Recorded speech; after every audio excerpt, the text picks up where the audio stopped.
أعوذ بالله من الشيطان الرجيم. بسم الله الرحمن الرحيم.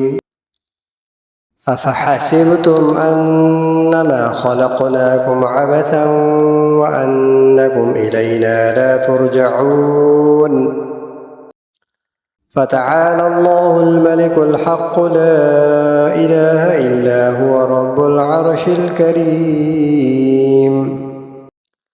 ومن يدع مع الله إلها آخر لا برهان له به فإنما حسابه عند ربه إنه لا يفلح الكافرون. وقل رب اغفر وارحم وأنت خير الراحمين.